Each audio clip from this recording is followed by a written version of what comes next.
afternoon, everybody. Happy New Year. It's 2021. I'm glad to see you're back. We're going to be touching base on a few items this year. One of them is going to be in-depth view of the Everly Brothers. So I'll get right into it. And lots happened this year. So all I can say is Happy New Year. Welcome back.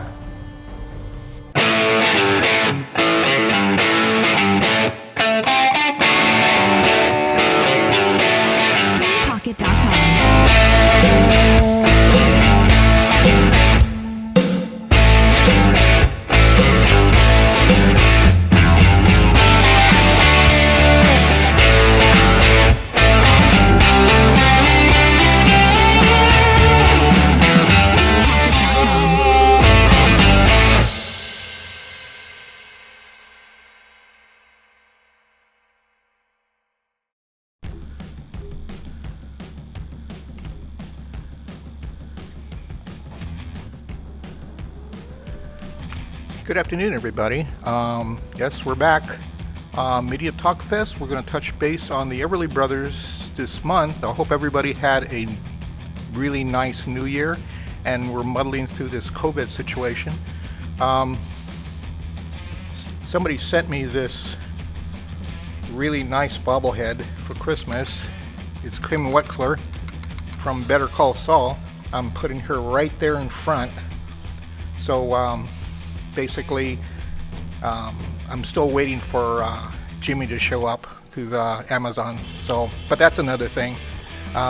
Yes, we'll start on the subject right now of these guys back in the '60s. The Everly Brothers. They were an American country-influenced rock and roll duo known for their steel string acoustic guitar playing and close harmony singing. Consisted of Isaac Donald or Don Everly, born February 1st, 1937, and Philip Phil Jason Everly, born January 19th, 1939. The duo was raised in a musical family, first appearing on radio singing along with their father, Ike Everly, and mother, Margaret Everly, as the Everly family in the 1940s. When the brothers were still in high school, they gained the attention of prominent Nashville musicians like Chet Atkins, who began to groom them for national attention. They began writing and recording their own music in 1956, and their first hit song came in 1957 with Bye Bye Love, written by Felice and Boudoir Bryant. The song #1 hit in the spring of 1957, and additional hits would follow through 1958, many of them written by the Bryants, including Wake Up Little Susie, All I Have to Do Is Dream, and Problems. In 1960, they signed with major label Warner Brothers Records and recorded Kathy's Clown, written by the brothers themselves, which was their biggest selling single. The brothers enlisted in the United States Marine Corps Reserve in 1961, and their output dropped off, though additional hit singles continued through 1962 with that old-fashioned That's the Way Love Should Be, being their last top hit of the last top 10 hit actually. Long simmering disputes with Wesley Rose, the CEO of Acoof Rose Music, which managed the group, a growing drug usage in 1960, and as changing tastes in popular music led to the group's decline in popularity in its native U.S.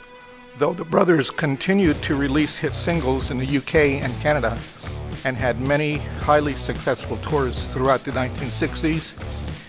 In the early 1970s, the brothers began releasing solo recordings, and in 1973 they officially broke up. Starting in 1983, the brothers got back together and would continue to perform periodically until Phil's death in 2014. The group was highly influential in the music of the generation that followed it. Many of the top acts in the 1960s were heavily influenced by the close harmony singing and acoustical guitar playing by the Everly Brothers, including the Beatles, the Beach Boys, the Bee Gees, Simon and Garfunkel, and Rolling Stone ranked the Everly Brothers #1 on its list of 20 greatest duos of all time. They were inducted in the Rock and Roll Hall of Fame as part of the inaugural class of 1986 and into Country Music Hall of Fame in 2021. Don was inducted in the Musicians Hall of Fame and Museum in 2019, earning the organization's first iconic riff award for his distinctive rhythm guitar intro to the Everly's massive 1957 hit, Wake Up Little Susie. We're going to dive into their family and education. Don was born in Browy, Muhlenberg County, Kentucky on February 1937, and Phil in Chicago, Illinois in January of 39. Their parents were Isaac Milford, or Ike, Everly Jr., and a guitar player with Margaret Embry Everly, born in 1919. Actors James Bess, born Jules Guy, also from Muhlenberg County, was the son of Ike's sister. Margaret was 15 when she married Ike, who was 26. Ike worked in coal mines from age 14, but his father encouraged him to pursue his love of music, and Ike and Margaret began singing together. The Everly brothers spent most of their childhood in Shenandoah, Iowa. They attended Longfellow Elementary School in Waterloo, Iowa for a year, but then moved to Shenandoah in 1944, where they remained throughout their high school years. Ike Everly had a show on KMA or KFNF in Shenandoah in the mid-1940s, first with his wife and then with their sons. The brothers sang on the radio as Little Donnie and Baby Boy Phil. The family sang as the Everly family. Ike with guitars, Merle Travis, Mose Rager, and Kennedy Jones were honored in 1992 by the construction of the Four Legends Fountain in Drakesboro, Kentucky. The family moved to Knoxville, Tennessee, where the brothers attended West High School, Knoxville. In 1955, the family moved to Madison, Tennessee, where the brothers moved to Nashville, Tennessee. Don had graduated from high school in 1955, and Phil attended Peabody Demonstration School in Nashville, from which he graduated in 1957. Both could now focus on recording. In the 1950s, while in Knoxville, the brothers caught the attention of a friend, Chet Atkins, manager of RCA Victor in Nashville. The brothers became a duo and moved to Nashville. Despite affiliations with RCA Victor, Atkins somehow arranged for the Everly brothers to record for Columbia Records in early 1956. Their Keep On Lovin' Me, which Don wrote and composed, flopped, and they were dropped from the Columbia label. Atkins introduced the Everly brothers and Wesley Rose of Acuff Rose Music Publishers. Rose told him he would secure them a recording deal if they signed to Acuff Rose as songwriters. They signed in late 1956, and in 57, Rose introduced them to the Archie Blyer, who was looking for artists for his Cadence records. The Everlys signed and made a recording in February 1957, Bye Bye Love, had been rejected by 30 other acts. Their record reached number 2 on the pop charts behind Elvis Presley's Let Me Be Your Teddy Bear, and number 1 on the country and number 5 on the R&B charts. The song by Felice and Boudoir Bryant became the Everly Brothers' first $1 million seller. Working with the Bryants, they had hits in the United States and the United Kingdom, their biggest being Wake Up Little Susie, All I Have to Do Is Dream, Bird Dog, and Problems. The Everlys, though they were largely interpretive artists, also succeeded as songwriters, especially with Don's Till I Kiss You, which hit number 4 on the US pop charts. The brothers toured with Buddy Holly in 57 and 58. According to Holly's biographer, Phil Norman, they were responsible for persuading Holly and the Crickets to change their outfits from Levi's to t-shirts to the Everly's Ivy League suits. Don and Holly wrote and composed Wishing for them. We were all from the South, Phil observed, of their commodities. They started in country music, although some sources say Phil Everly was one of Holly's pallbearers in February of '59. Phil said in '86 he attended the funeral and sat with the Holly's family, but was not a pallbearer. Don did not attend, saying, "I couldn't go to the funeral. I couldn't go anywhere. I just took my bed." In the 60s and the 70s, after 3 years on Cadence, the Everlys signed with Warner Brothers Records in 1960. They were recorded for 10 years. Their first Warner Brothers hit, Kathy's Clown, which they wrote and composed themselves, sold 8 million copies and became the duo's biggest selling record. Kathy's Clown was number WB1, the first selection Warner Brothers records ever released in the United Kingdom. We're not Grand Ole Opry. We obviously not Perry Como. We're just pop music. But you could call us an American skiffle group. Other successful Warner Brothers singles followed the United States, such as So Sad, To Watch Good Love Go Bad, Walk Right Back, Pop number 7, and Crying in the Rain in '62. They were number 6. That's Old Fashioned in '62, number 9. The last top 10 from 1962 Cadence Records released Everly Brothers singles from the vaults, including When Will I Be Loved, Pop number 8, written and composed by Phil, and Like Strangers.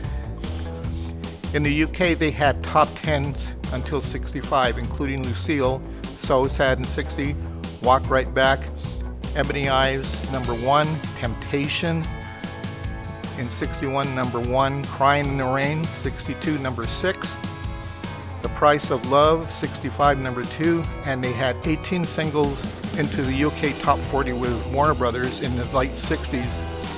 By 1962, the Everlys have earned $35 million from record sales. In 1961, the brothers had a fallout with Wesley Rose during the recording of Temptation. Rose was reportedly upset that the Everlys were recording the song, which had not published, and hence for which he could not be paid for any royalties, and he made strenuous efforts to block the record's release. The Everlys held firm to their position, and as a result, in the early 1960s, they were shut off from Akuth Rose songwriters. These include Felice and Boudoir Bryant, which had written and composed most of their hits, as well as Don Everly themselves, who were still contracted to Akuth Rose as songwriters and had written several of their own hits. Nevertheless, from 1961 to '64, the Everlys recorded songs by other composers to avoid paying any royalties to Akuth Rose.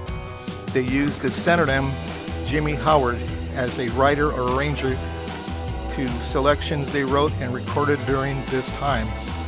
This ruse, however, was ultimately unsuccessful, as Akuth Rose gained legal possession of the copyrights once the deception was discovered. Around this time, the brothers also set up their own record label, Calliope Records, for solo projects. Using the pseudonym Adrian Kimberly, Don recorded a big band instrumental version of Edward Elgar's first Pomp and Circumstance March, which Neil and Hefti arranged, for which they charted in the United States Top 40. Further instrumental singles credited to Kimberly followed, but none of these charted. Phil formed the Keystone Family Singers, which featured Glenn Campbell, Carole King, and the lone single Melodrama failed to chart, and by the end of '62, Calliope Records had gone out of business. The Everly Brothers' last top U.S. hits was in '62. That Old-Fashioned, That's the Way Love Should Be, a song recorded but unreleased. The Chordettes and given to the brothers by their old mentor Archie Blyer. Succeeding years saw the Everlys sell their few records in the United States. Their enlistments in the United States Marine Corps Reserve in October '61 took them out of the spotlight. One of their few performances during their Marine service was on the Ed Sullivan Show in February of '62. They performed Jezebel and Crying in the Rain, which while outfitted in their Marine Corps uniforms. Following their discharge from active duty, the Everlys resumed their career, but with little success in the United States. Of their 27 singles on Warner Brothers from '63 to 1970, only 3 made the Hot 100, and none peaked higher than number 31. Album sales was also down. The Everlys' first 2 albums on Warner's in '60 and '61 peaked at number 9, but after that, of a dozen more LPs from Warner Brothers, only one made the top 200, 65, Beaten Soul, which peaked at number 141. The brothers' dispute with Akuf Rose lasted until 1964, when they resumed writing and composing as well as working with Bryant's spouses. By then, however, both of the Everlys were addicted to amphetamines. Don's condition was worse. He was taking Ritalin, which led to deeper trouble. Don's addiction lasted 3 years until he was hospitalized for a nervous breakdown and to treat his addiction. The mainstream media did not report that either brother were addicted. When Don collapsed in England in mid-October '62, reporters were told that they had food poisoning. When the tabloids suggested that he had taken an overdose of pills, his wife and his brother insisted he was suffering physical and nervous exhaustion. Don's poor health ended their British tour. He returned to the United States, leaving Phil to carry on with Joey Page, their bass player, taking Don's place. Though their U.S. stardom had begun to wane 2 years before British invasion in '64, their appeal was still strong in Canada, UK, and Australia.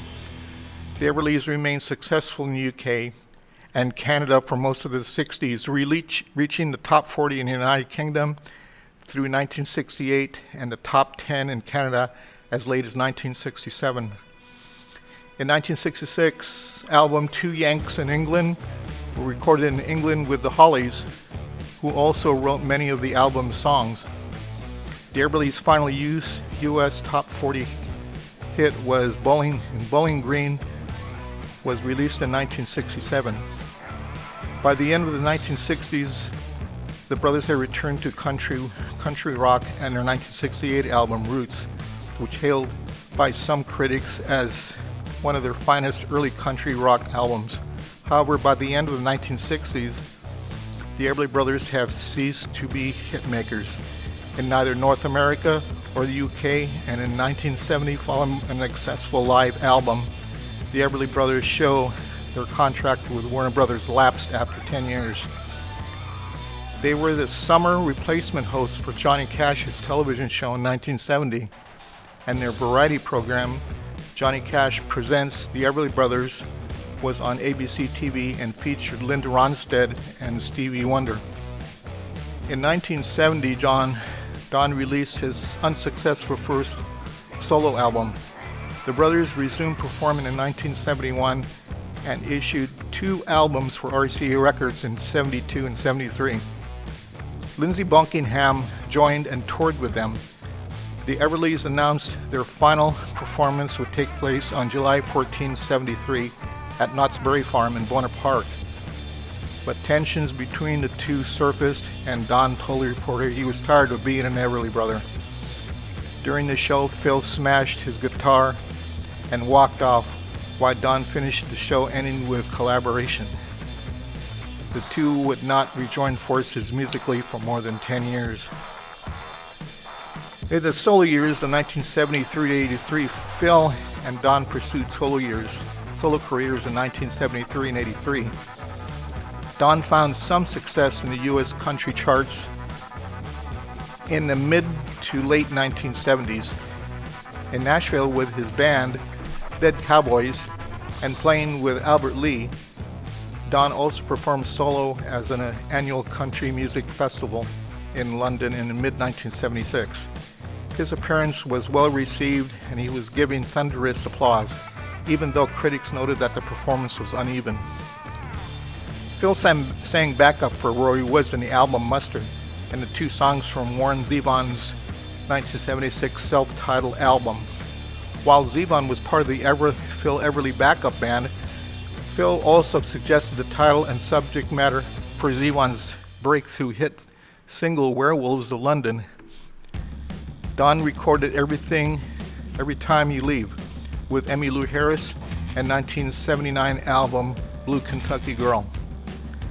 Phil recorded more frequently but with no chart success until the 1980s.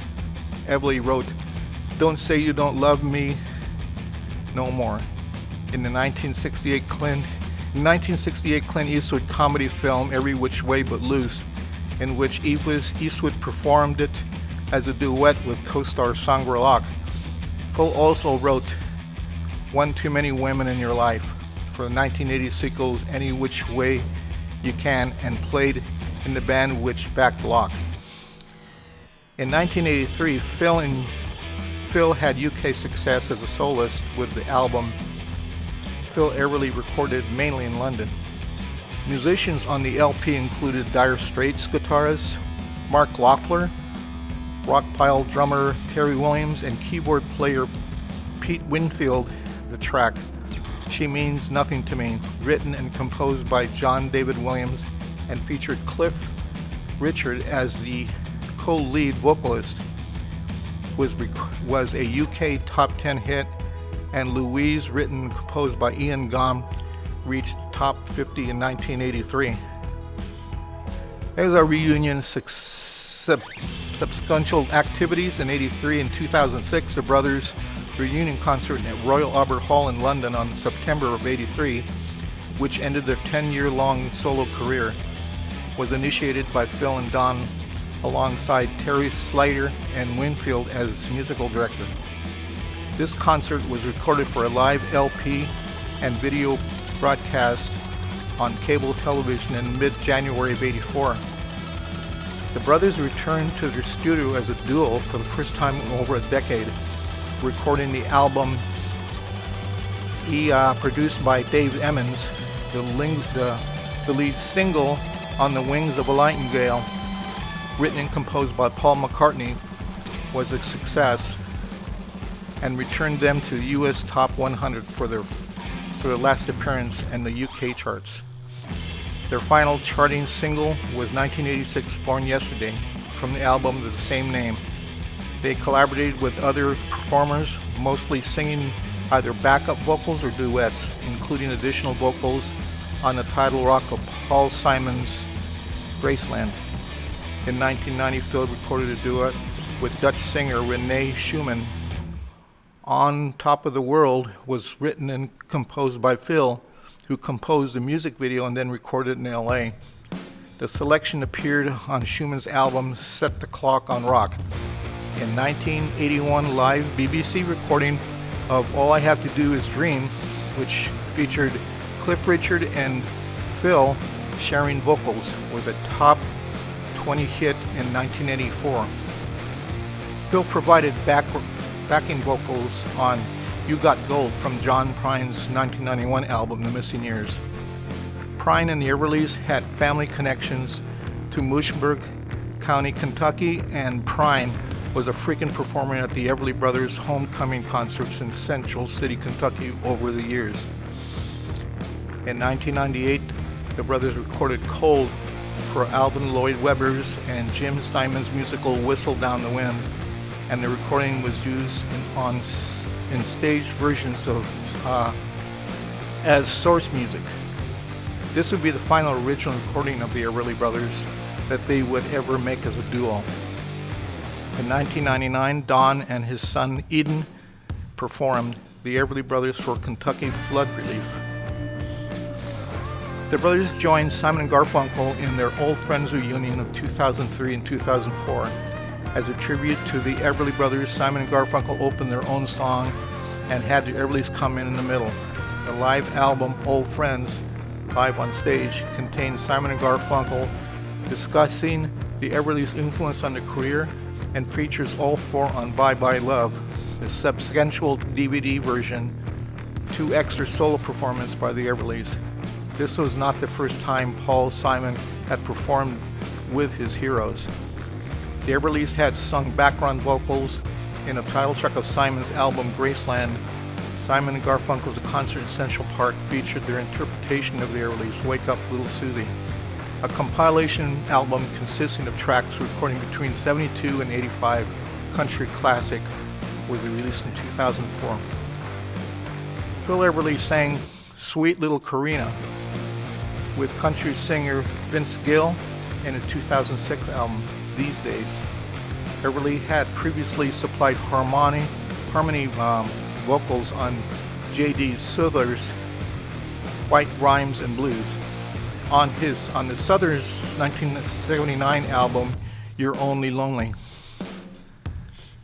Phil's death is an issue right now. Phil Everly died at Providence St. Joseph Medical Center in Burbank, California on 2014, 16 days before his 75th birthday of lung cancer. Phil's widow, Patty, blamed her husband's death on smoking habit, which caused him to develop chronic obstructive pulmonary disease, and recounted Phil spending his final years having to carry oxygen tanks with him whenever he went on, taking 20 different types of medications per day as he needed. Phil's last public appearance was 2011 at Buddy's Holly induction in the Hollywood Boulevard Star Walk of Fame, and he was then struggling to catch his breath as he addressed the crowd. Patty established the Phil Everly Memorial COPD Foundation in 2014. Don Everly claimed in a 2014 interview in Los Angeles Times that he had given up smoking in the late 1960s, that Phil had stopped too but started up again during his breakup and had continued to 2001. Don said that weak lungs ran in his family. As their family, Ike, and died of black lung disease, he admitted that he had lived a very difficult life with his brother and that he and Phil had become estranged once again in later years, something that was mainly attributed to their vastly different views on politics and life. With the music being one of the things that shared closely, saying, "It's almost like we could read each other's minds when we sang." However, Don also stated he had not gotten over Phil's death, saying, "I always thought about him every day, even when they were not speaking to each other. It still just shocks me that he's gone." Don added that he always firmly believed that he would die before his brother because he was older. In a 2016 interview, Don said he's still coping with the loss.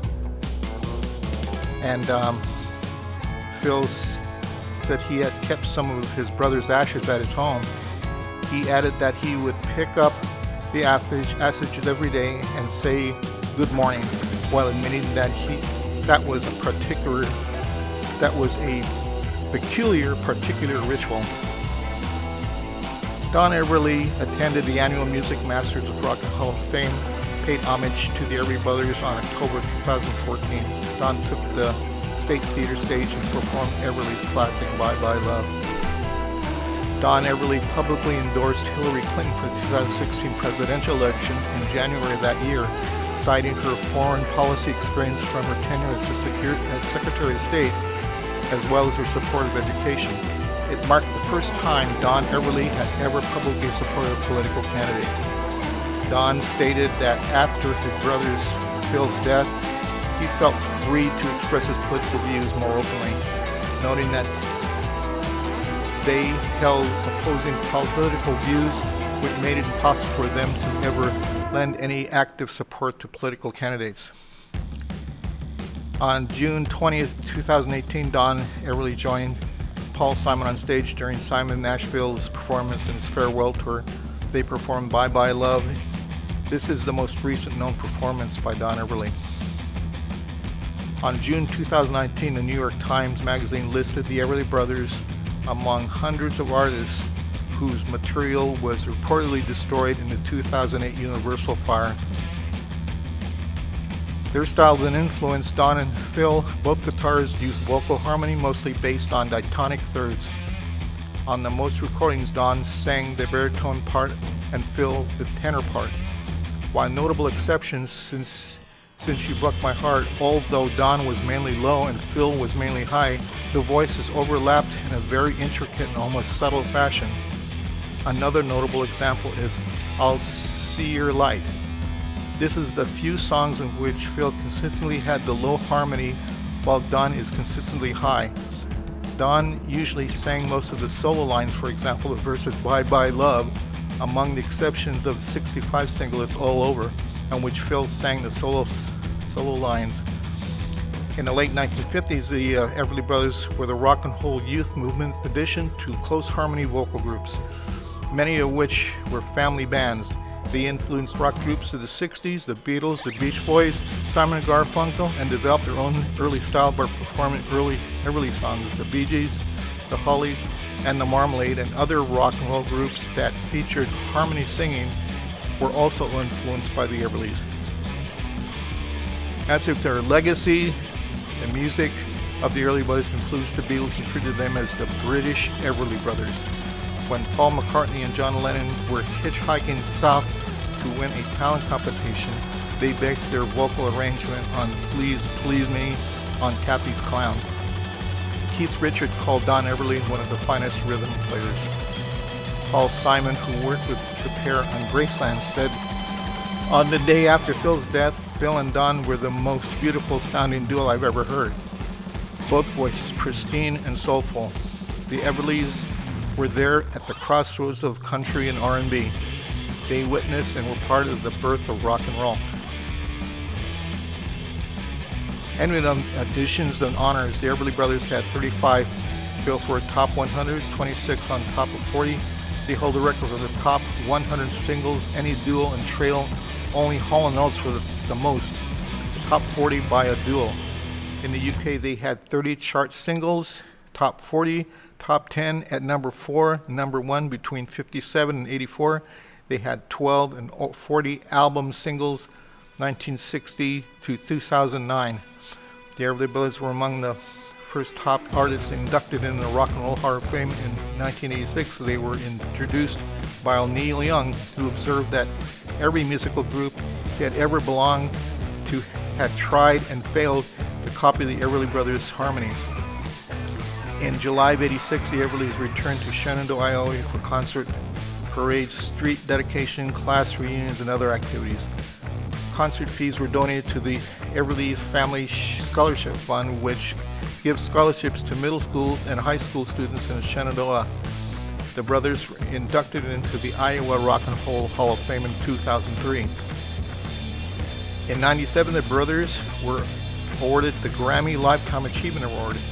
They were inducted into the Country Music Hall of Fame and the Vocal Group Hall of Fame in 2004. Their contribution to music has been recognized by the Rockabilly Hall of Fame in 1986. The Everly Brothers received a star on the Hollywood Walk of Fame for their work on the music industry, located at 7000 Hollywood Boulevard, number 59. In 2004, Rolling Stone magazine ranked the Everly Brothers number 33 on a list of 100 greatest artists of all times. They are also number 43 in the list of UK's best-selling single artists of all times. How they say their tributes, the Everlys are noted above and wrote and composed Till I Kiss You, Kathy's Clown, When Will I Be Loved, Kathy's Clown, and then When Will I Be Loved Again became first Reba McEntire's Linda Ronstadt, respectively. Kathy's Clown was also recovered by Tarney Spencer Band and released a single in '79.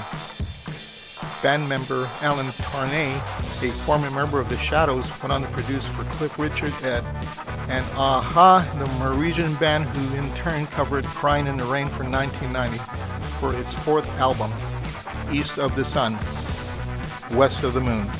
On Labor Day weekend, '88, Central City, Kentucky began the Everly Brothers Homecoming event to raise money for a scholarship fund for Middleburg County students. Don and Phil toured the United Kingdom in 2005, and Phil appeared in 2007 on recording with Vince Gill and Bill Medley. Alicia Cross and former Led Zeppelin frontman Robert Plant released Raising Sand, which included a cover on the Everlys and '64 hit Gone, Gone, Gone, produced by T-Bone Burnett. 4 Everly Brothers tribute records released in 2013. Billie Joe Armstrong and Norah Jones, formerly the Chaplin Sisters, a date with the Everly Brothers, Bonnie Prince Billy's and Don McCarthy's, which the brothers sang, and the Wieners, Bird Dogs.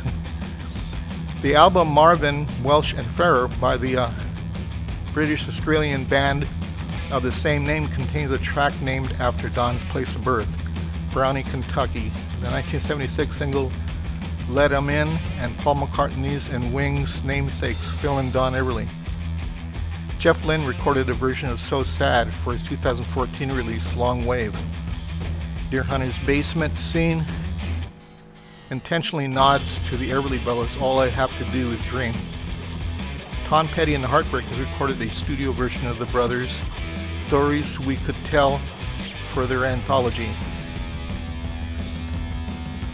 And this is like the contributions of their release. As far as what they released, the Everly Brothers release date with the titles or the